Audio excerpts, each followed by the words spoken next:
정우진의 삶은 평범했다. 광고 기획사의 중견 직원으로서 그는 매일 아침 같은 시간에 일어나 같은 지하철을 타고 출근했다. 클라이언트의 까다로운 요구와 마감에 쫓기는 일상이 반복되었지만 그는 불평하지 않았다.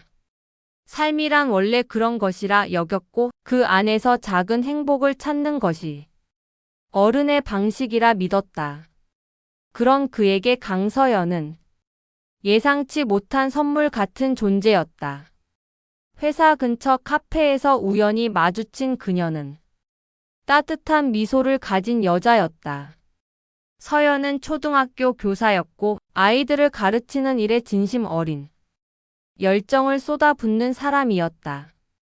우진이 야근으로 지친 얼굴로 늦은 밤 귀가하면 서연은 언제나 따뜻한 저녁을 준비해 두었다. 그녀의 웃음소리는 좁은 원룸을 가득 채웠고 우진은 처음으로 집이라는 공간이 단순한 잠자리 이상의 의미를 가질 수 있다는 것을 깨달았다. 교제 6개월 만에 우진은 청혼했다. 서연은 눈물을 흘리며 고개를 끄덕였다. 두 사람은 소박하지만 진실된 미래를 그렸다. 아이 둘, 작은 집, 주말의 여유. 그것으로 충분했다. 그러나 서연에게는 우진이 미처 깊이 알지 못했던 과거가 있었다. 그녀는 8살 때 교통사고로 부모를 잃었다. 친척들 사이를 전전하던 그녀를 거둔 사람은 당시 교육학 교수로 명성이 높았던 강도혁이었다. 도혁은 아이 없이 홀로 살던 중년의 학자였고 고아가 된 서연을 입양하며 그녀에게 새로운 삶을 선물했다. 서연은 도혁에게 모든 것을 배웠다. 책 읽는 법, 생각하는 법, 세상을 바라보는 법. 도혁은 엄격하면서도 다정했고 서연은 그를 진심으로 아버지라 불렀다. 대학 등록금도 첫 직장의 정장도 모든 것이 도혁의 손을 거쳐 마련되었다. 서연에게 도혁은 단순한 양아버지가 아니라 세상 그 자체였다. 우진이 처음 도혁을 만난 건 약혼식 자리였다.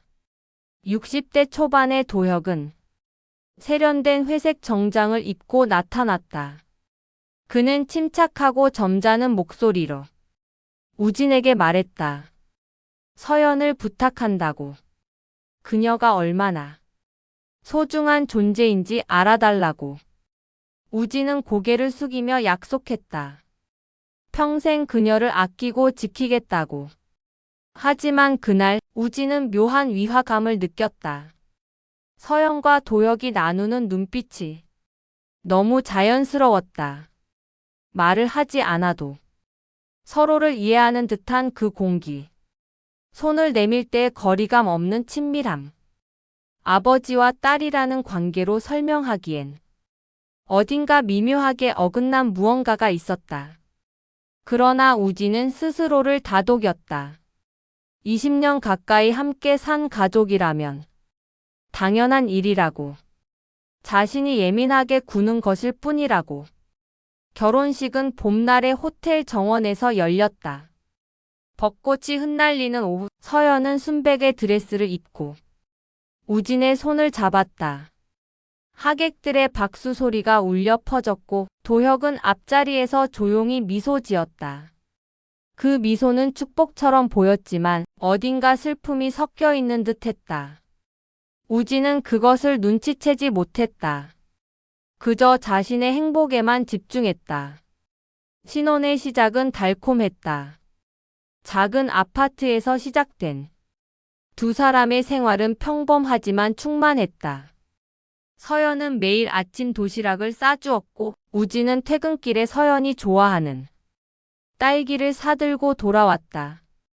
주말에는 근처 공원을 산책하며 소소한 이야기를 나눴다. 우진은 이런 일상이 영원히 이어지리라 믿었다.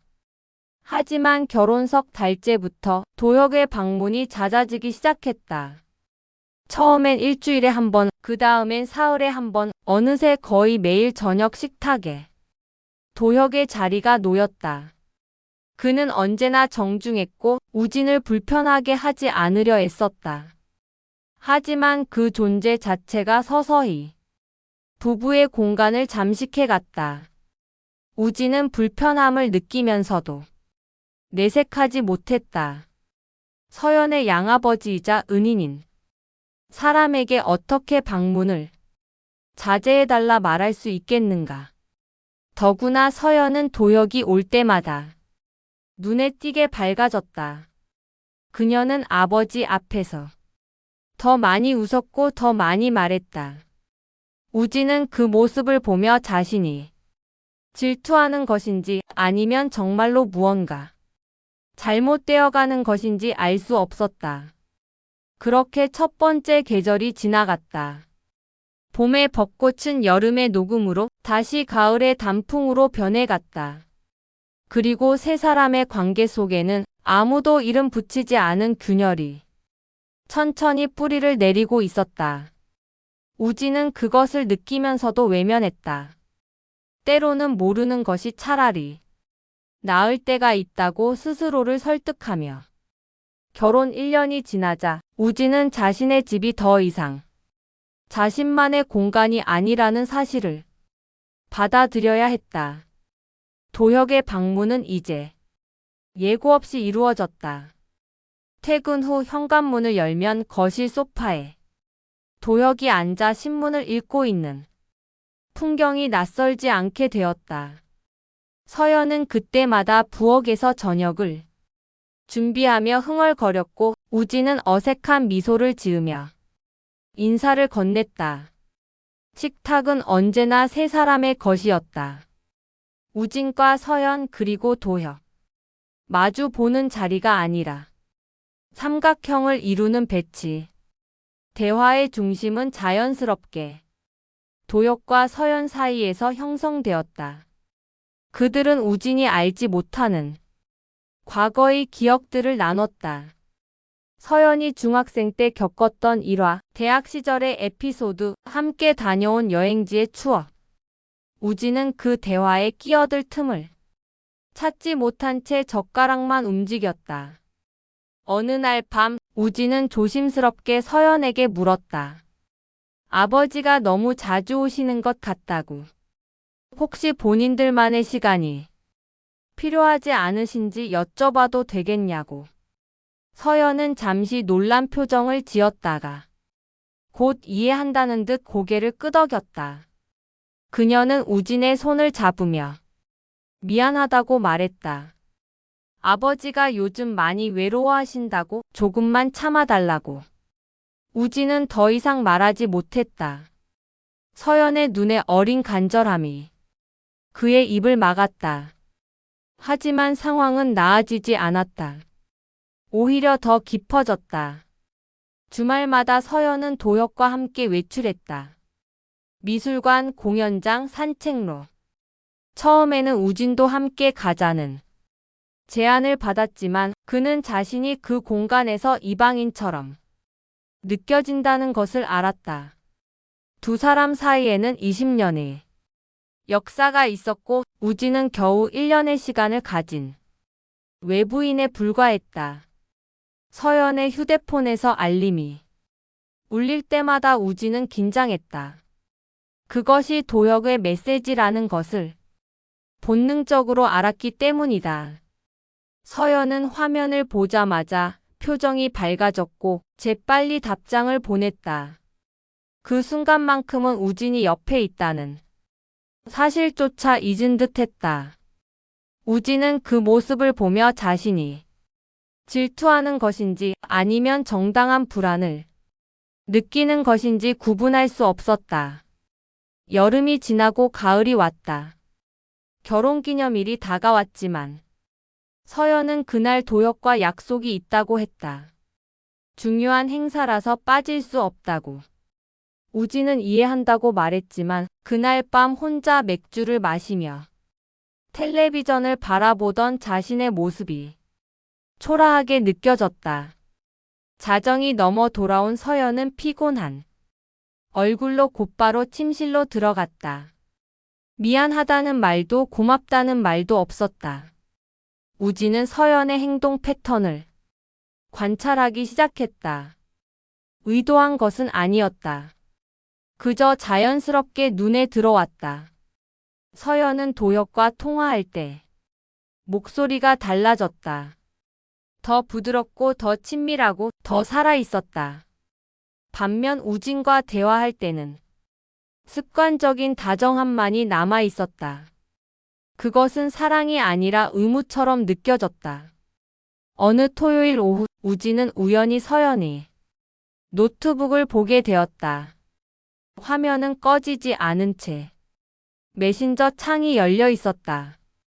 도혁과의 대화였다. 수백 개의 메시지가 나열되어 있었고 우진은 스크롤을 내리지도 못한 채 멈췄다. 그들의 대화는 일상적이면서도 밀도가 높았다. 아침 인사부터 밤의 안부까지 모든 순간이 공유되고 있었다. 우진은 서연이 자신에게 보내는 메시지보다 도혁에게 보내는 메시지가 훨씬 많다는 것을 깨달았다. 그날 밤 우진은 잠들지 못했다. 옆에 누운 서연의 숨소리를 들으며 그는 생각했다. 자신이 과민 반응하는 것일까? 아니면 정말로 무언가 잘못되어 가고 있는 것일까? 양아버지와 딸의 관계가 이렇게까지 밀착되어 있는 것이 정상일까? 의심은 독처럼 퍼져나갔지만 확신할 만한 증거는 없었다. 회사에서도 우진은 집중하지 못했다. 프레젠테이션 중에 멍하니 창밖을 바라보다가 상사에게 지적을 받기도 했다.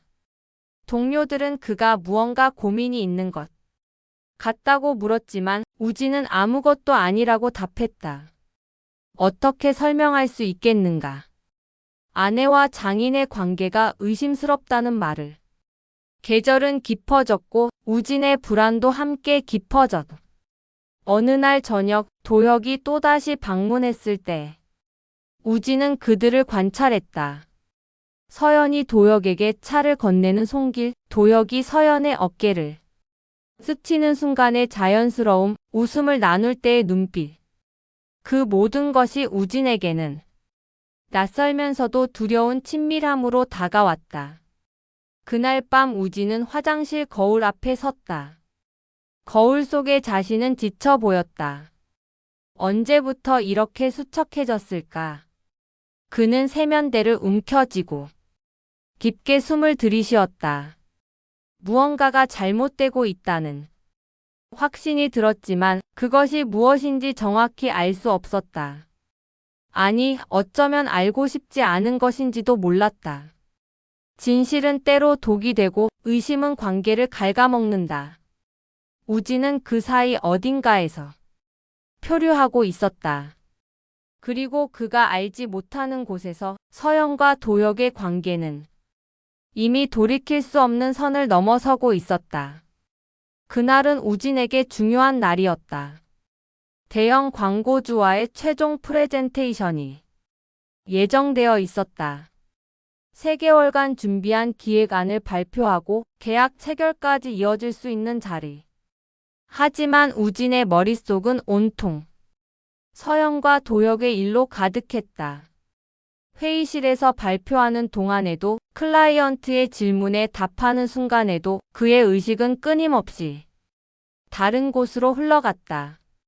프레젠테이션은 성공적이었다. 클라이언트는 만족스러운 표정으로 계약서에 서명했고 동료들은 축하 인사를 건넸다. 상사는 저녁 회식을 제안했지만 우진은 정중히 거절했다. 집에 가야 할 것 같다고. 몸이 좀 안 좋다고. 거짓말은 아니었다. 지난 며칠간 제대로 먹지도 자지도 못했다. 오후 6시 우진은 회사를 나섰다. 휴대폰을 확인하니 서연에게서 온 메시지가 있었다. 오늘 밤 늦을 것 같다는 내용. 학교 행사 준비로 야근을 해야 한다고. 우진은 씁쓸하게 웃었다. 또 거짓말이었다. 이제는 서연의 거짓말을 구별하는 법을 알게 되었다. 그녀가 구체적으로 설명할수록 그것은 거짓일 확률이 높았다. 지하철에서 우진의 휴대폰이 울렸다. 회사 후배 민수였다. 민수는 지방 출장 중이었고 우연히 흥미로운 것을 봤다며 조심스럽게 말을 꺼냈다. 형수님을 봤다고. 그런데 혼자가 아니었다고. 나이 지긋한 남자와 함께 있었는데 분위기가 예사롭지 않았다고. 호텔 로비에서 체크인하는 모습을 목격했다고. 우진의 심장이 멈춘 것 같았다. 어느 호텔이냐고 물었다. 민수는 호텔 이름과 위치를 알려줬다. 서울에서 2시간 거리의 해안 도시. 우진은 전화를 끊고 곧바로 택시를 잡았다. 지하철역 앞에서 택시를 세우고 운전사에게 그 도시로 가달라고 했다. 운전사는 놀란 표정으로 거리가 꽤 된다고 요금이 많이 나올 거라고 말했다. 우진은 상관없다고 답했다. 고속도로를 달리는 내내 우진은 창밖을 바라봤다. 해가 지고 있었다. 붉은 노을이 하늘을 물들였다가 서서히 어둠에 잠식당했다. 우진의 마음도 그와 같았다. 희망이라는 마지막 빛이 사라지고 절망이라는 어둠만이 남았다. 손은 떨렸고 입술은 바짝 말라 있었다. 목이 타들어갔지만 물을 마실 생각도 나지 않았다. 2시간 후 택시는 호텔 앞에 도착했다. 바다가 보이는 고급 리조트였다. 우진은 요금을 지불하고 로비로 들어갔다. 프런트 직원은 밝은 미소로 맞이했다. 우진은 예약을 확인하고 싶다고 말했다. 정우진 이름으로. 직원은 잠시 컴퓨터를 확인하더니 고개를 끄덕였다. 예약이 확인된다고. 동반 투숙자는 2명이라고. 우진의 머릿속이 하얗게 변했다. 자신의 이름으로, 자신의 명의로 예약이 되어 있었다. 서연이 그의 이름을 도용한 것이었다. 아마도 회원 혜택이나 포인트를 사용하기 위해서였을 것이다. 우진은 침을 삼켰다. 객실 번호를 물었다. 직원은 규정상 알려드릴 수 없다고 했지만 우진이 본인이라는 것을 증명하자 결국 정보를 건넸다. 12층 1207호. 엘리베이터를 타고 올라가는 동안 우진은 자신이 무엇을 하려는 것인지 정확히 알지 못했다. 문을 두드릴 것인가? 아니면 그냥 확인만 하고 돌아갈 것인가? 하지만 몸은 이미 움직이고 있었다. 12층에 도착했다. 복도는 조용했다. 카펫이 깔린 바닥은 발소리를 흡수했다. 1207호 앞에 섰다. 문틈으로 희미한 불빛이 새어나왔다. 안에서 소리가 들렸다. 웃음소리. 서연의 웃음소리였다. 그는 그저 문고리를 잡았다. 그리고 천천히 돌렸다. 놀랍게도 문이 열렸다. 잠그지 않은 것이었다. 문이 열리자 우진이 본 것은 참담한 광경이었다. 거실 소파에 흩어진 옷가지들, 침대 위에 흔들린 이불, 그리고 욕실에서 들리는 물소리, 샤워하는 소리. 2사람의 목소리가 섞여 들렸다. 장난치는 듯한 웃음, 친밀한 속삭임. 우진은 그 자리에 얼어붙었다. 들어갈 수도 나갈 수도 없었다. 시간이 멈춘 것 같았다. 그리고 욕실 문이 열렸다. 가운을 걸친 서연이 나타났다. 젖은 머리카락, 상기된 얼굴. 그녀는 우진을 보는 순간 얼어붙었다. 입이 벌어졌지만 소리는 나오지 않았다.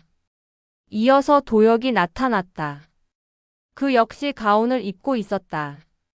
그는 서연보다 빠르게 상황을 파악했다. 침착한 표정으로 우진을 바라봤다. 놀라지도 당황하지도 않았다. 마치 예상했던 일인 것처럼. 우진은 그들을 번갈아 바라봤다. 말이 나오지 않았다. 무슨 말을 해야 할까? 어떤 질문을 던져야 할까? 하지만 이미 모든 것이 명백했다.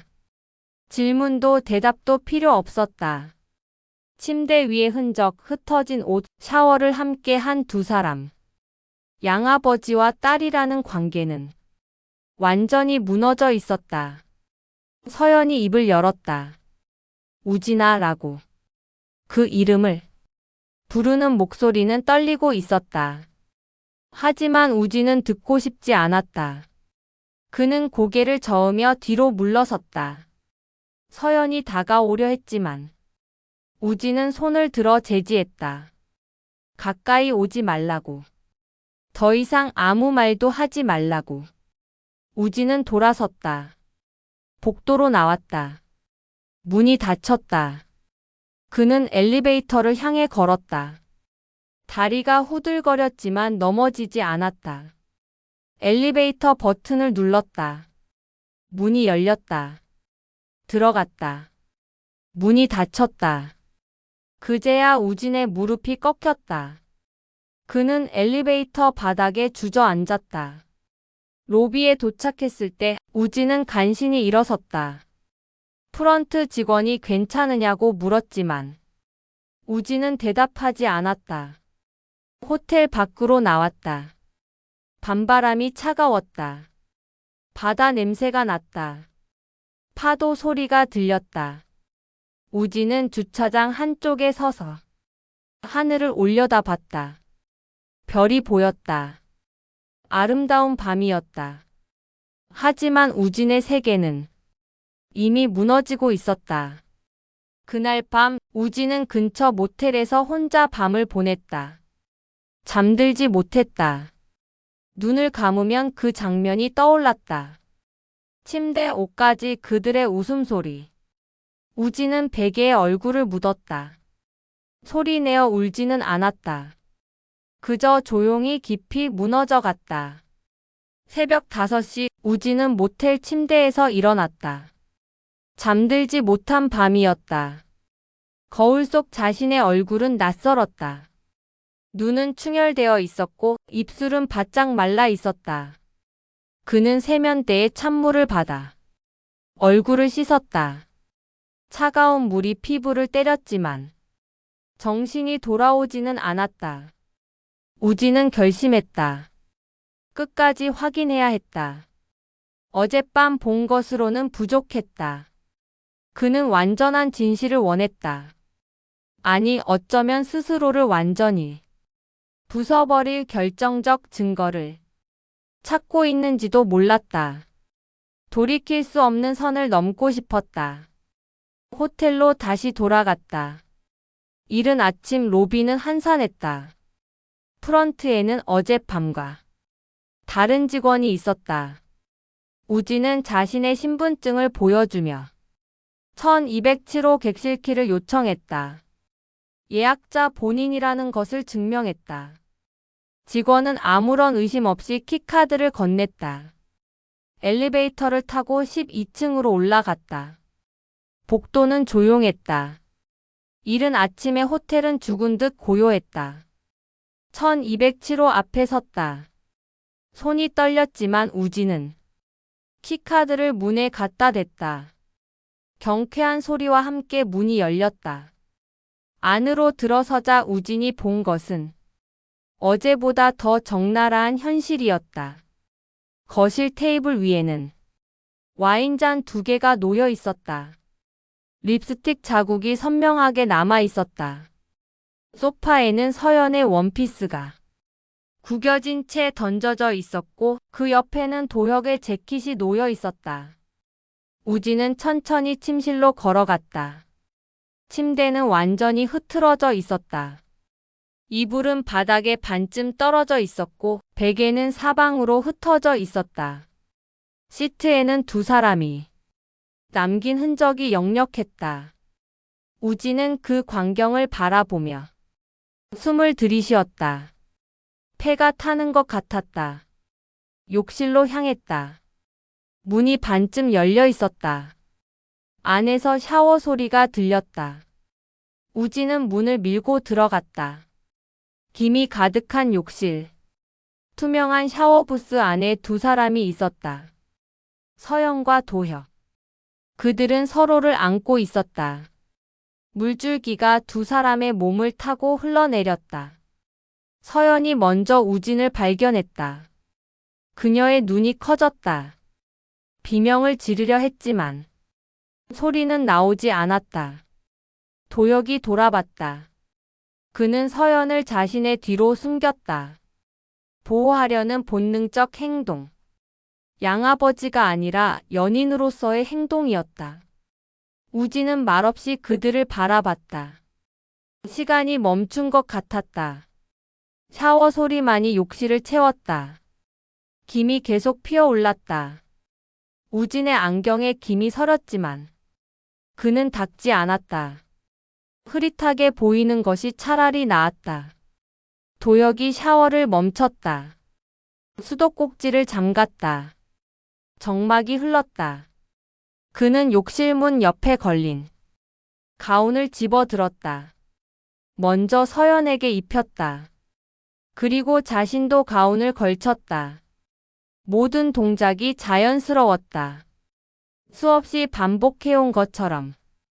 세 사람은 거실로 나왔다. 서연은 소파에 앉았다. 고개를 숙이고 있었다. 떨리는 손으로 머리카락을 쓸어 넘겼다.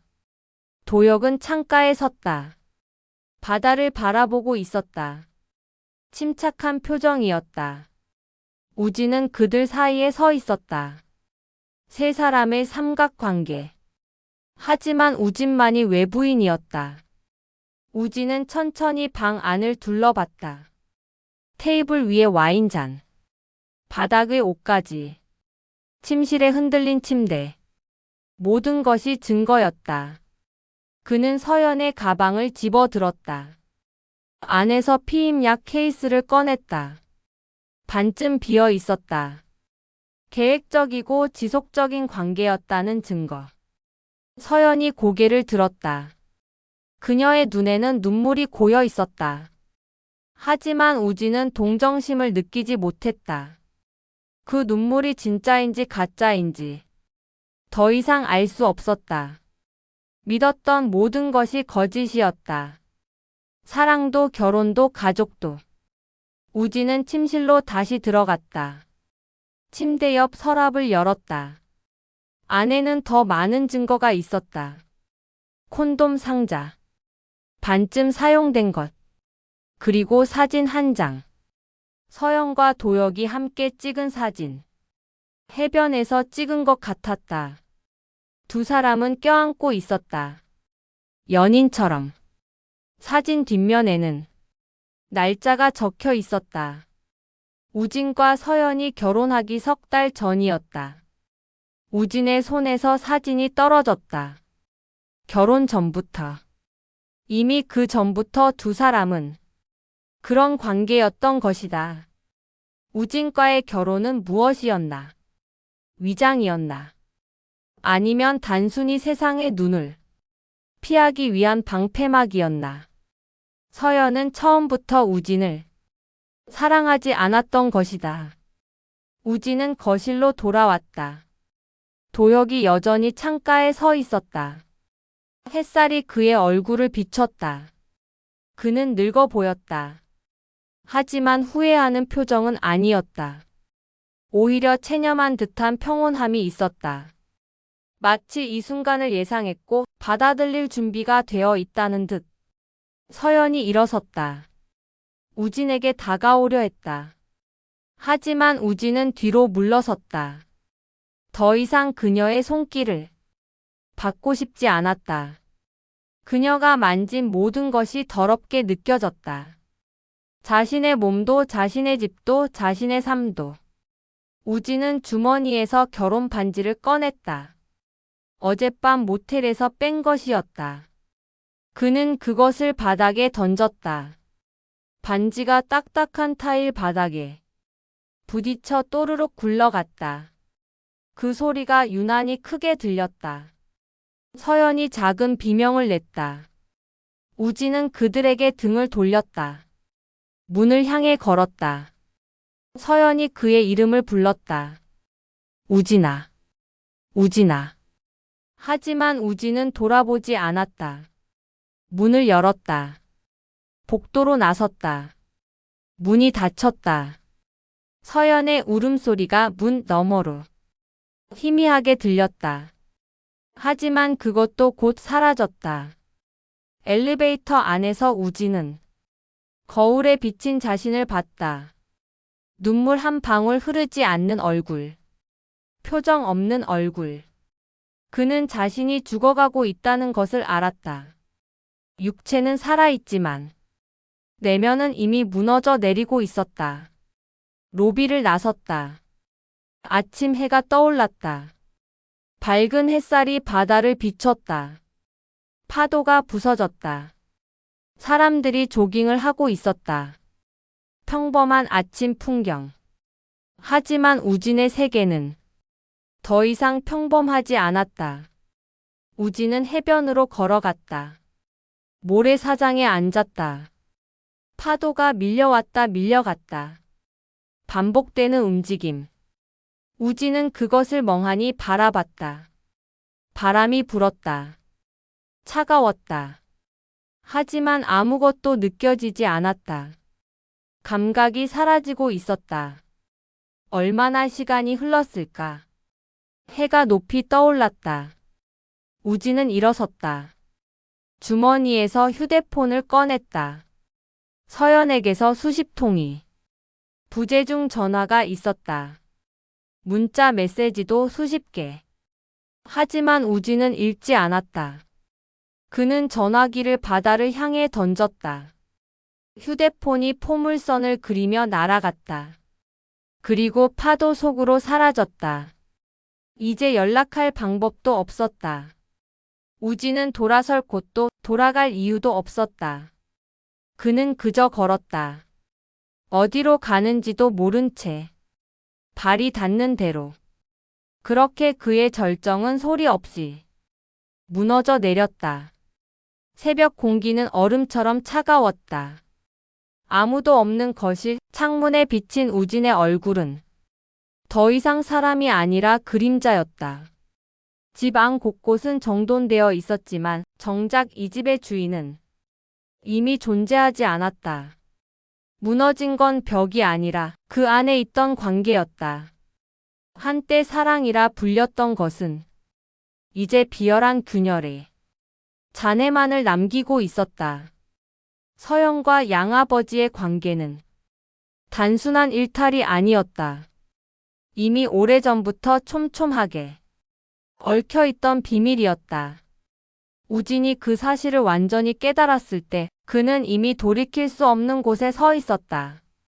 그날 밤 서연은 돌아오지 않았다. 우진은 거실 불을 끄지도 않은 채 소파에 앉아 있었다. 몸은 굳어 있었고 시간은 무의미하게 흘렀다. 문이 열리는 소리도 옷을 벗는 소리도 욕실에 물 흐르는 소리도 그에게는 아무런 감정도 불러일으키지 못했다. 이미 감각은 마비되어 있었다. 한때 믿음이라 부르던 건 결국 환상이었다. 양아버지가 서연을 지켜왔다는 말은 미화였고 진실은 집요한 소유욕과 뒤틀린 집착이었다. 그리고 그 집착을 서연은 외면하지 않았다. 그녀는 그 속에 스스로를 묶어두고 있었다. 사랑이라는 말로 핑계라는 이름으로. 우진은 수많은 장면을 떠올렸다. 결혼식 전날 서연의 속삭임. 여행지의 침대 위에 아무렇지 않게 던져져 있던 속옷. 그들의 시선이 마주쳤을 때 느껴졌던 그 이상한 온도. 그때마다 자신이 미친 건 아닐까. 스스로를 의심했지만 진실은 처음부터 눈앞에 있었다. 단지 그는 외면했을 뿐이다. 냉장고 옆에 놓인 결혼 사진은 빗둘게 기울어져 있었다. 서연의 웃음, 양아버지의 단단한 어깨, 그 옆에서 어색하게 웃고 있는 자신. 그 사진은 그동안의 모든 위선을 상징하고 있었다. 우진은 그것을 떼어내지도 못한 채 바라만 보았다. 붙잡는 게 아니라 이미 손에서 흘러내리고 있었다. 서연은 집에 들어오지도 않았다. 그녀는 더 이상 우진의 세계에 존재하지 않았다. 그녀의 발자취는 양아버지의 그림자와 섞여 있었다. 그리고 그 그림자는 이제 분명한 현실이었다. 부정할 수도 용서할 수도 없는 모멸의 형태였다. 우진은 마루바닥에 앉았다. 겨울밤의 냉기가 몸속 깊이 파고들었다. 숨이 가빠지지도 울음이 터지지도 않았다. 감정은 이미 오래전에 소진됐다. 남은 건 무너짐 뿐이었다. 그는 손끝으로 반지를 만지작거렸다. 서연이 직접 고른 결혼 반지였다. 그녀는 반짝이는 것을 좋아했고 단단한 걸 믿었다. 하지만 반지는 영원하지 않았다. 그녀의 손에 남은 건 다른 남자의 체온이었다. 심지어 그것이 자신이 가족이라 믿었던 사람이었다는 사실이 우진을 짓눌렀다. 양아버지는 그의 세계에서 한데 존경의 대상이었다. 든든함, 신뢰, 보호자. 그러나 그 모든 이미지는 허물어졌다. 그는 처음부터 서연의 남편이 아니라 양아버지와 서연의 비틀린 이야기 속 침입자에 불과했던 것이다. 밖은 서서히 날이 밝아오고 있었다. 회색빛 새벽이 창문을 뚫고 거실로 스며들었다. 우진의 눈빛에도 회색만이 가득했다. 한때 희망이라 불렀던 색은 이미 사라졌다. 그는 조용히 몸을 일으켜 창가로 다가갔다. 도시의 불빛이 꺼져가고 아침의 냉기가 더 짙어졌다. 그는 이제 모든 걸 잃었다. 사랑, 신뢰, 그리고 자신이라는 이름까지도. 파국이란 소리 없이 찾아오는 것이었다. 폭발도 고함도 없이. 그저 천천히 조용히 무너져 내리는 것. 그는 발을 내디뎠다. 차가운 공기와 텅 빈 침묵만이 그를 감쌌다. 누군가의 비명이 아닌 자신의 내부에서 터지는 균열 소리가 들렸다. 이제 되돌릴 수 있는 건 아무것도 없다. 서연도 양아버지도 이 집도. 모두 그가 알던 세상은 끝났다. 마지막까지 그를 붙잡은 건 사랑이 아니라 절망이었다. 절망은 서서히 그러나 확실하게 그의 삶을 잠식했다. 그리고 그 아침 세상은 조용히 무너졌다. 한 남자의 세계가 아무도 모르게 사라졌다. 세상은 조용히 무너졌지만 우진은 사라지지 않았다. 절망은 그를 부서뜨리지 않았다. 오히려 그 안에서 새로운 무언가가 자라났다. 그것은 희망도 사랑도 아닌 정확히 계산된 분노였다. 산산이 부서진 감정의 파편들이 한 점으로 모였고 그것은 칼날이 되어 세상을 베기 시작했다. 우진은 서연과 양아버지를 직접 상대하지 않았다. 처음부터 감정의 폭발로는 이길 수 없다는 걸 알고 있었다. 그는 차갑게 오랜 시간 동안 준비했다. 손끝 하나 떨리지 않는 복수, 그것이 그가 택한 방식이었다. 양아버지는 지역의 영향력 있는 인물이었다. 겉으로는 성실하고 단단한 사람으로 평가받고 있었지만 우진은 그 껍질 뒤의 추잡함을 이미 알고 있었다. 서연과 얽힌 관계도 그중 하나일 뿐이었다. 우진은 그를 사회적 무덤으로 밀어넣을 증거를 모으기 시작했다. 퇴근 후 밤마다 그는 조용히 움직였다. 서연이 남기고 간 오래된 노트북, 양아버지의 사업 관련 파일, 감춰진 계좌. 우진은 그 모든 흔적을 조립하듯 이어붙였다. 감정이 아니라 논리로, 분노가 아니라 계산으로. 그는 완벽하게 지워질 수 없는 흔적을 만들어냈다. 시간이 흐를수록 양아버지는 우진의 존재를 잊어갔다. 그들은 이미 자신들의 세상이 완벽하다고 착각하고 있었다. 그러나 그림자는 언제나 조용히 자란다. 복수는 그렇게 익어가고 있었다. 결정적인 것은 한 통의 보고서였다. 양아버지가 오랫동안 은폐해온 불법 투자와 내부 거래의 내역. 그 안에는 돈의 흐름뿐 아니라 서연의 이름까지 걸려 있었다. 그녀는 자신도 모르는 사이에 공범의 자리에 올라 있었다. 우진은 그 서류를 복제하고 익명으로 고발장을 보냈다. 그리고 아무 일도 없었다는 듯 출근을 반복했다. 복수는 폭발이 아니라 침식이었다. 몇 주 후 모든 것이 무너졌다. 양아버지는 체포되었다. 경찰은 새벽에 들이닥쳤고 그는 저항할 틈도 없이 포위당했다. 언론은 연일 그의 이름을 내걸었다. 지역 유지의 추악한 이면. 불법 거래의 핵심 인물. 그가 평생 쌓아 올린 명성은 한순간에 잿더미가 되었다. 서연은 공범으로 소환되었다. 그녀는 아무것도 모른 채 이름을 내맡긴 대가를 치르게 되었다. 결혼 전 양아버지가 개설해준 명의 계좌와 문서들이 그 증거였다. 우진은 그녀를 고발하지 않았다. 단지 진실이 그녀를 삼키게 만들었다. 사랑했던 사람에게 칼을 들이대는 대신 스스로 붕괴하도록 놔두는 것이 가장 잔혹한 복수였다. 언론의 카메라 앞에서 양아버지의 얼굴은 더 이상 위엄을 잃고 초라한 수인의 얼굴로 변해 있었다. 서연은 침묵으로 일관했다. 그들의 세계는 무너졌다. 우진은 아무 말도 하지 않았다. 어떤 고함도 복수의 선언도 필요 없었다. 그는 단지 옆에서 그것을 지켜보기만 했다. 시간이 조금 더 흘렀을 때 우진은 혼자 발코니에 섰다. 차가운 새벽 공기가 다시 그의 피부를 스쳤다. 그날과 똑같은 공기였다. 하지만 이번에는 다른 감각이었다. 그의 심장은 무겁지 않았다. 분노도 슬픔도 이제는 없었다. 복수는 달콤하지 않았다. 그것은 차갑고 건조했다. 누군가의 파멸은 곧 다른 누군가의 고요한 침묵으로 끝난다. 우진은 단 한 방울의 눈물도 흘리지 않았다. 그는 이 파국의 마지막 장면을 위해 살아남았을 뿐이었다. 서연은 결국 모든 걸 잃었다.